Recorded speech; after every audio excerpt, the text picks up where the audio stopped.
সব জামা কাপড় এদিকে মেলা হয়ে গেছে, প্রচণ্ড রোদ। আমি এখন থেকেই ব্লগটা শুরু করছি। আজকে একটু কাজ ছিল, সকাল থেকে উঠে বেশ অনেকটাই কাজ ছিল, কাজকর্ম করতে গিয়ে একটু দেরি হয়ে গেছে আর ব্লগ শুরু করতে পারিনি। নানা ভ্যারাইটি কাজ ছিল আজকে। যাই হোক, গুড মর্নিং। এখন হয়তো নেই good morning, good afternoon everyone. আমার নতুন দিনে ঘরে বাইরের তরফ থেকে সরি, তোমাদের সবাইকে ওয়েলকাম। আশা করছি তোমরা সবাই খুব ভালো আছো, আমরাও ভালো আছি। এখনই রোদের এই তাপ, ভাবো এখনও মাঘ মাস শেষ হলো না, তাহলে এর পরে কি হবে ভাবো গরমকালে। উফ মাই গড, এই রোদের তাপে আমি অস্থির হয়ে যাই। এখানে ডলির ব্যালকানি দেখা যাচ্ছে এখান থেকে। কী জানি ভদ্রলোক আছেন কি না, ভদ্রমহিলা আছেন কি না ঘরে। যাই হোক, চলো, এই হচ্ছে ব্যাপার। রান্নাবান্না কী হয়েছে না হয়েছে নিচে গিয়ে দেখিয়ে দিচ্ছি। সেরকম কিছু মেনু নেই আজকে। আর হয়ে গেল 5 দিন ছুটি শেষ, কাল থেকে আবার অফিস। মামেরও কালকে পরীক্ষা আছে, আর এদিকে আমাকে জিমেও যেতে হবে, জিমটাও কয়েকদিন গেলাম না। তো যাই হোক, চলো এখন থেকে তোমাদেরকে সাথে নিয়ে আজকে ব্লগটা শুরু করলাম, দেখতে থাকো, পরে আসছি।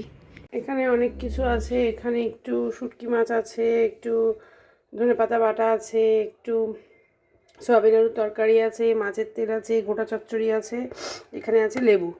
এখানে এত কিছু আছে, এগুলো গরম করতে হবে। আর এই দিকে আছে হচ্ছে গিয়ে এই যে পাতলা করে মুসুর ডাল, ফুলকপি আলুর তরকারি, চিংড়ি মাছ দিয়ে পেঁয়াজ কলি আলু ভাজা, ছোলার ডাল, ব্যাস এই আছে। আর নিচে ইলেকট্রিকের কোনো কাজ হচ্ছে, তার জন্য ওর বাবা নিচে এখন দেখা যাচ্ছে না।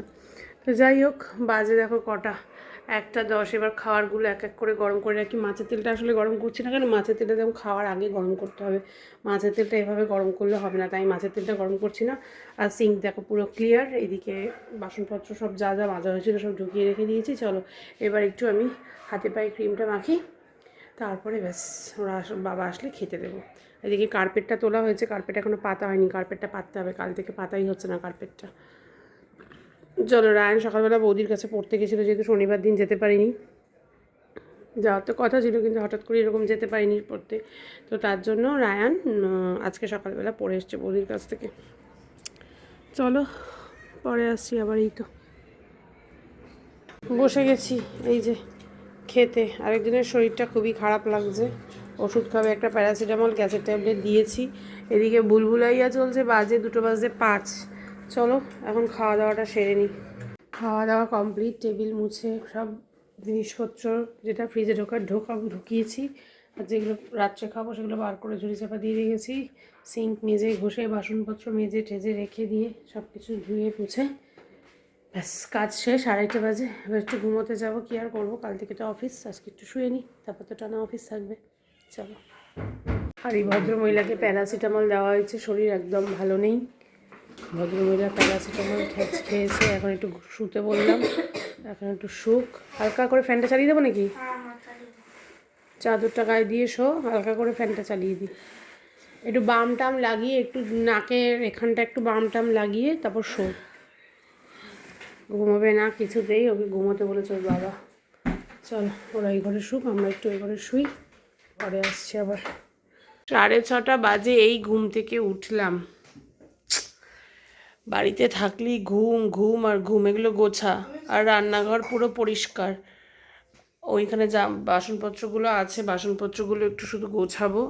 আর এইখানে জামা কাপড়গুলো আছে ভাঁজ করবো। ওর বাবা চেম্বারে যাওয়ার আগে দিয়ে গেছে। আর রায়ান রায়ান আজকে যা করেছে, ওর পড়া ছিল, এদিকে তাকা। ও ম্যামের বাড়িতে চলে গিয়ে আমাকে ফোন করে বলছে, মা ম্যামকে ফোন করো তো, মনে হচ্ছে ম্যাম পড়াবে না। আবার সেই ম্যামকে ফোন করেছে, হ্যাঁ ম্যাম বলছে না আমার আজকে ছুটি, তুই জিজ্ঞাসা করে আসবি না এগুলো। মনে হচ্ছিল ছুটি থাকবে। তারপরে মঙ্গলা চলেছে, তারপরে একা একা ফোন করে বাড়িতে এসছে, ফোন ধরেছিলাম আমি, হেঁটে হেঁটে একা একা বাড়িতে এসছে। যাই হোক, চলো। আর মামের শরীরটা একদমই ভালো নেই, একদম ভালো নেই। ভেবেছিলাম একটু যদি কোথাও বেরোই, আমি একাই বেরোতাম হয়তো, বাট না, এর শরীরটা একদম ভালোও নেই আর ভালোও লাগে না। কী রে, শরীরটা এখন একটু ঠিক লাগছে প্যারাসিটামল খেয়ে? হ্যাঁ, প্যারাসিটামল খেয়ে দুপুরবেলা একটু ঘুমিয়েছিল, দিয়ে এই আবার পড়তে বসেছে। বাবা ধমক মেরে ঘুম পাড়িয়েছে, কিছুতেই ঘুমাবে না, পড়বে। কফটা উঠলে ফেল গিয়ে কিন্তু। আমি ওই বিন্দুকে পেটাটা খেয়েছি। না খাসনি, বুকুলি মাঠটা। রান্নাঘর পরিষ্কার করে দিয়েছি। বাসনপত্র সব সরিয়ে দিয়েছি। ওখানে রায়ন একটা পিঠে ছিল, বুকলি বিশেষই পাঠিয়েছিল, ওই পিঠেটা খেলো, বাসনটা বেজে রেখেছি। আর এদিকে মাম আর আমার জন্য গ্রিন টি বানিয়ে রেখেছি। আর কালকে একটু তড়কা হবে, ওই জন্য তড়কা ছোলার ডাল একসাথে এই যে ভিজিয়ে রেখে দিয়েছি। ব্যাস আপাতত এই হচ্ছে কাজ ছিল। বা ওইদিকে দেখো জামা কাপড় যা ছিল বালতিতে সমস্ত ধুয়ে টুয়ে তুলে দিয়েছি। কিন্তু কালকে সমস্যাটা হচ্ছে মেয়ে পরীক্ষা, এত শরীরটা খারাপ থাকলে ওটাই টেনশন। এদিকে দুজন তো পড়াশোনা করছে। গ্রিন টিটা কি এখানে দেবো না ওখানে উঠে খাবি? টাকা আমার দিকে ব্যবসার খাতাটা নিয়ে আসবি, জিনিসপত্রগুলো লিখে রাখতে হবে। আমি আবার মাথা থেকে বেরিয়ে যাবে আমার। ওরা যাদের নিয়েছে টাকাগুলো লেখা হয়নি। কী বলি তোর কবে পরীক্ষা প্র্যাকটিক্যাল আবার? 5ই ফেব্রুয়ারি। 5ই ফেব্রুয়ারি মানে হচ্ছে 2, 3, 4 বৃহস্পতিবার পড়েছে। প্র্যাকটিক্যালটা ক্যান্সেল। যাই না, আর এগুলো পড়ার সময় এগুলো নষ্ট না। এগুলো মানুষের দুপুরবেলা যখন পড়ানো হলো না, তখন এসে ও ওখানে শুয়েছিল, তখন ল্যাপটপটা দেখতে পারতো। জানি না, এখন তো পড়ার সময়, এখন পিক আপ সময় পড়ার, এখন মানুষে গুলিয়ে পড়ে। এসএসটিটা বাংলাটা যেটা প্রবলেম, প্র্যাকটিক্যাল শোন 5 নম্বর না 10 নম্বরের প্র্যাকটিক্যাল, তার জন্য তোর এত প্রত্যেক দিন সন্ধ্যেবেলা ল্যাপটপ খোলার কোনো মানে হয় না রায়ান। এগুলো একটু ফ্রি টাইমেও করা যায়। তুই যতক্ষণ টিভি দেখলি ওই টাইমটা তো ল্যাপটপটা খুলে করতে পারতি। আমার হিসাবটা দেখ, আমার কত টাকা কি পাবি না পাবি, আমি কত জিনিস নিয়েছি। এই যে ব্যবসার একটু হিসাবপত্র নিয়ে বসেছি। মাম গ্রিন টিটা খেতে এসেছিলো, অনেক দিন ধরে হিসাবটা পেন্ডিং হয়েছিল, মানে করতে পারছিলাম না। তো এই যে ব্যবসার হিসাবপত্রগুলো নিয়ে বসেছি, এগুলো একটু করি, তারপর মামকে বলেছি, তারপর আবার পড়তে যাবে। 8:45 বাজে, কাপগুলো ধোবো, আগে ব্যবসার হিসাবপত্রগুলো সেরে নিই তারপর। আর এই যে আমার মানে সবথেকে ফেভারিট প্লেস বাড়িতে থাকলে এখানেই আমি বসে আছি। মাঝখানে আজকে আমাদের ফ্ল্যাটের মানিকদা আছে, মানিকদার বার্থডে ছিল, তো মানিকদা এগুলো দিয়ে গেছে, অর্ধেক খাওয়াও হয়ে গেছে।